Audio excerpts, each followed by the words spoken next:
Alright, so welcome to Chapter 20. This is the last of my marathon here, but Chapter 20 is all about the fourth declension nouns, incorporating them into your noun vocabulary, and also we have learned about the ablative of separation and the ablative of place from which. So, place from which indicates more of movement, ablative of separation is just keeping two things distinctly apart. So going into the exercises, number 4. Even with these new nouns, they're just nouns, so they behave just like we have before, where everything needs to agree in gender number case. Nothing new there. Underline our nouns in the sentence.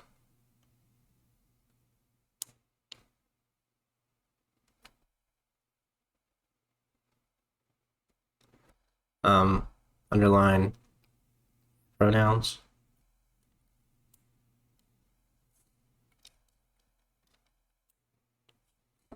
Can't make a straight line today. Jesus. Okay. So,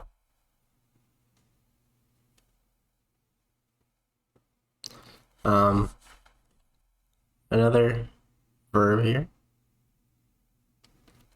So we have poterot. For my little trick, you take pot or post, whatever the stem is, plus the form of sum. So we have erot. That form of sum is imperfect. So this is imperfect. Third person singular. And it's active. You can't have passive, being able. So the other thing is an infinitive here, present infinitive. So going to where we would expect the subject of the sentence, we know it's singular from poterot. So illa medica, medicae, first declension. So nominative singular, feminine. Same thing with illa from the chart, nominative singular, feminine. So we know the subject now is medica, the healer. So, but not just medica, that healer. Was able to do, facere. And to the second half, we have multa, manu, dextra. So manu is our fourth declension noun. Manus, feminine. So we get a manu, similar, just as we like, ablative singular, feminine.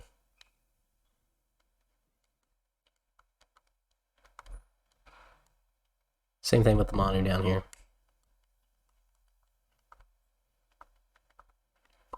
In terms of the adjectives in the area, we have dextra and sinistra. They are dexter, destra, destrum. So dextra is ablative singular feminine. And so sinistra, sinestra, sinestrum, ablative singular feminine. So now we don't have a direct object yet in the sentence. So with that, we still need one, something in accusative. And we have multa and we have pauca here. So many things and a few things. So we're going to have to make a substantive adjective, right? These are adjectives. But we're going to have to substitute them in place of nouns in order to get to our direct object. So it's a multus if we want an accusative there that ends in a, that has to be an accusative plural neuter.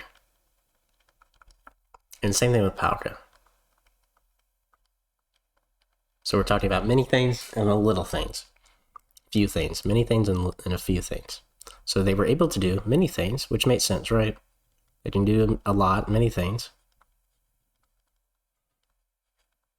with their right hand.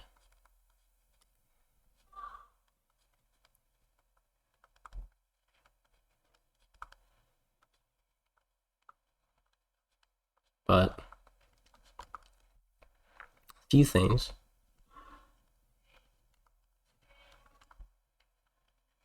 with their left hand.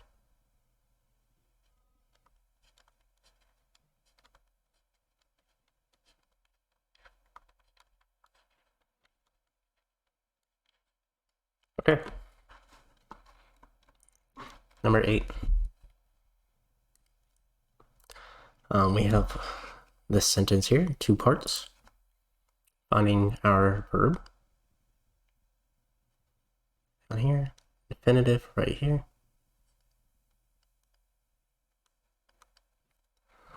Grab our prepositional phrases.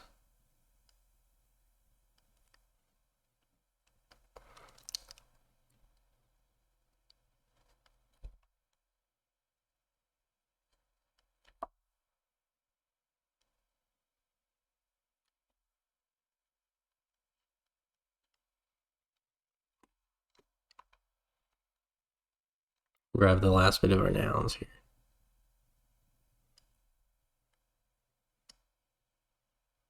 Oh, sorry.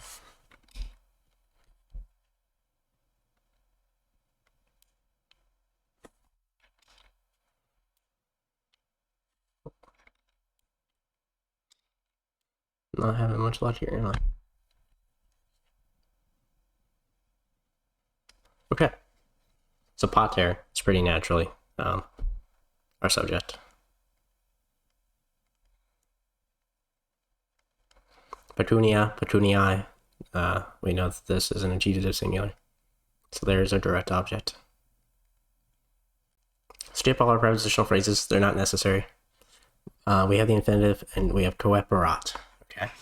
The coeperat, I think I've given this to you. It comes from coepio. Coepio. The coepio. Yeah, it's coepio. Sorry, I'm reading off of my own thing. Coepio, coepere, coepi, coeptus. So what do we have here? Well, we have the third part, because we don't have eo, right? We just have coeperat, right? Not coepit. So we've dropped the I and we've added erat. So from our verb chart. So we're looking for third part minus I plus erat. And that gets us in the middle right column. Gets us into pluperfect tense. Pluperfect, active, third person, singular. So he, she, it had done. So in this case, it's pater, right? So we already know. In this case, coeperat means to begin. So right here, the father had begun, right? Because we're pluperfect. Had begun to movere, to move. Like his wealth, his money.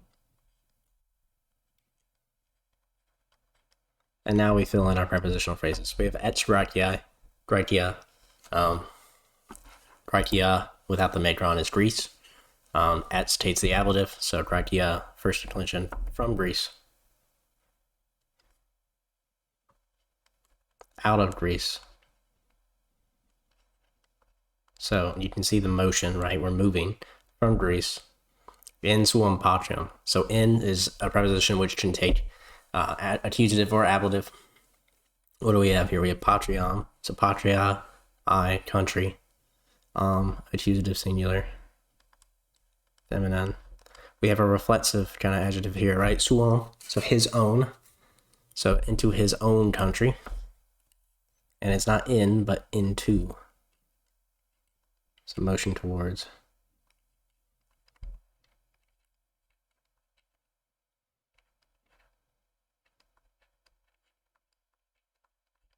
And why did he do this? Nom. I'll scroll down here. For. Oh, not nom. For.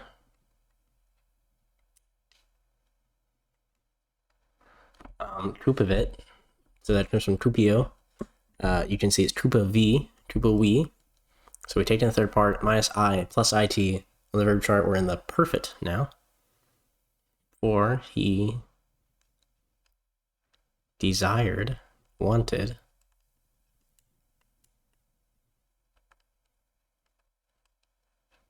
To what?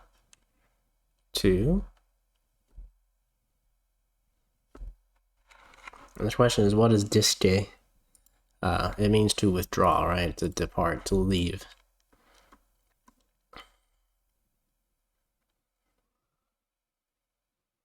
And did I write that wrong?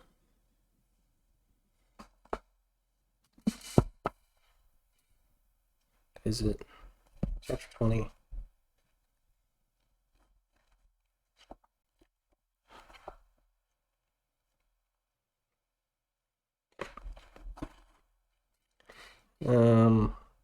What is this? Number 8? Yeah, I did. This is not familia. It is familia. I was confused there. Familia. Discedere. So we've actually swapped here. My bad. So familia means family, first declension, nominus singular. For not he desired to, but who desired. For the family, his family.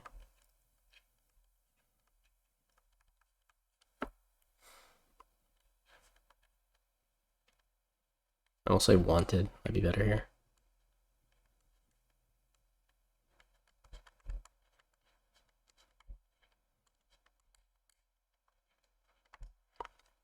Okay.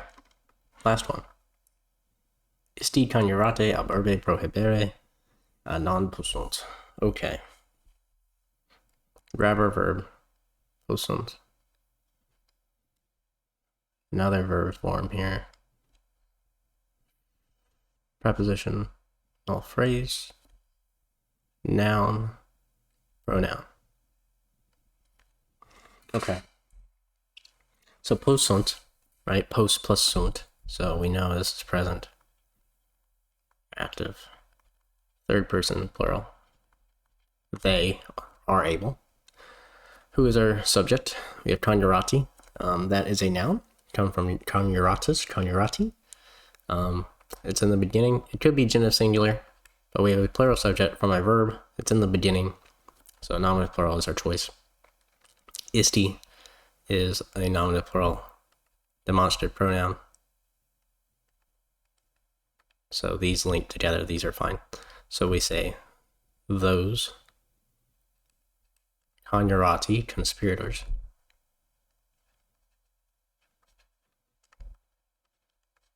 What are they doing? Well, they possunt.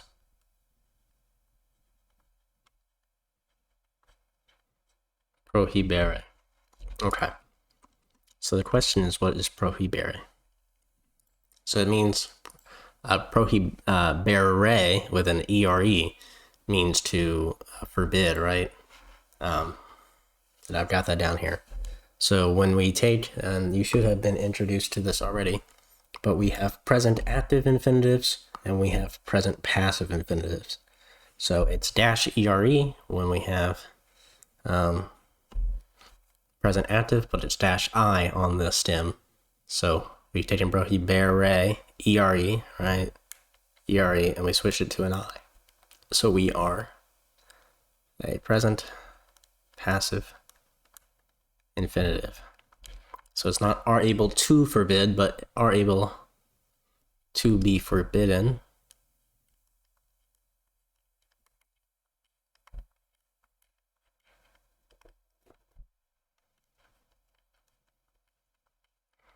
To be forbidden what? Well, we have ob, which takes the ablative. Urbe, which is herb, or herbs, herbis, third declension, urbe, ablative singular. So that's ablative of separation or place from which, either one. To be forbidden from the city.